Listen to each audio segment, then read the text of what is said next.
Hello, I wanted to show you guys what I did yesterday. I have been getting into learning about plants that grow naturally in fields and stuff like that. A lot of these plants that we see as weeds, as regular just old things that people sometimes spray Roundup on, uh, we don't see them as anything, but they're really beneficial medical-wise. Especially if you look up old Native American remedies and how they use things. It's very interesting to see the benefits that are seen in these plants. So I went out yesterday with Dee and we went hiking a little bit, and I harvested 5 different types of plants. We're gonna go out this evening. I'm gonna see if I can find some more. But I wanted to tell you about these a little bit more. So I have spice bush, and then you got asters, and then goldenrod, and then the black-eyed Susans, and then I have these lovely little things here that's actually milk thistle. So milk thistle you just use the seeds for, and they're super pointy and covered in thorns. And I realized yesterday that I have to buy new good gardening gloves. So stabbed the shit out of myself. Yeah. But okay, so goldenrod, this thing right here, this is very common. It grows on the side of the road a lot. Do not ever harvest anything off the sides of the roads or near big areas where cars drive, because of the fumes and different runoffs from those vehicles and from the asphalt and stuff they spray on those asphalts, stuff like that. And then also they usually will spray pesticides on the sides of the roads. So those are not good areas to get these kinds of plants, but they grow there, so you'll probably see them there. So goldenrod can actually be used to heal wounds. It is used as a diuretic. It is used to treat tuberculosis, diabetes, enlargement of the liver, gout, hemorrhoids, internal bleeding, asthma, arthritis, and inflammation. So that could be inflammation of the mouth if you put it into a mouthwash and you got toothache or something like that. That can be used in your mouth. It can be used as like a wrap. It can be used as a muscle rub, different things like that.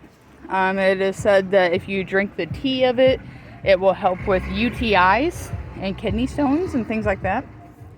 And then also the leaves of it can be used in replace of tobacco. So if somebody is trying to quit smoking, things like that, they can take these leaves, dry them out, grind them up like regular tobacco, and smoke them. The other one is Aster. It's these little purple flowers with a little yellow in the middle.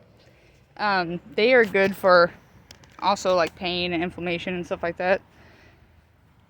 And then spice bush. These are really common. You see these all over the place, these little red berries on them. So the berries are actually edible, and then so are the leaves. But what you do is you take the leaves and the twigs and pretty much make like a little tincture out of them. And the leaves and twigs can also be substituted for coffee and allspice. So like the allspice seasoning, it can be grinded up and used in replacement of that. So the teas made from this spice bush was known as blood purifiers. So they increase sweating, they help with colds and anemia. And blood purifiers are usually like diuretics and stuff like that, so they help make it pee a lot. So this one is actually also used to fight worms, gas, and colic. And then berries are used to make teas for coughs, cramps, delayed menstrual, so you can actually use it to bring on your period, and gas and colic. And then also oils can be used for bruises, muscles, and joints. And then the leaves can be made into a natural insect repellent. So the poultice, I think that's how you pronounce it, I'm not really sure. That's pretty much when you get a leaf and you just crush them up, get them to where they're just like kind of got their juices on the outside of the leaves. And if you crush those up and you wrap those around your joints or anywhere you got bruises, stuff like that, sore muscles, spice bush is known to help with that. Okay, and next I got these black-eyed Susans. These are really common as well.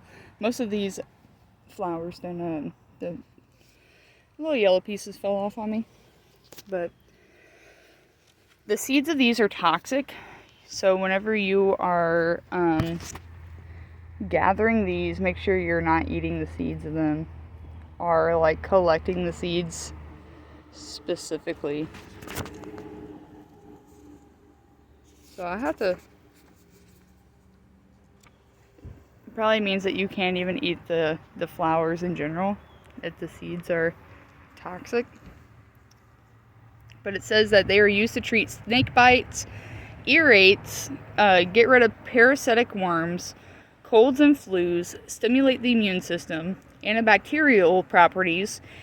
They fight against tuberculosis, prevents colds and flus. Oh, I already said that. Okay. And then effective for high blood pressure, ulcers and swelling, cuts and scrapes. So like if you make, so it says it's from the roots.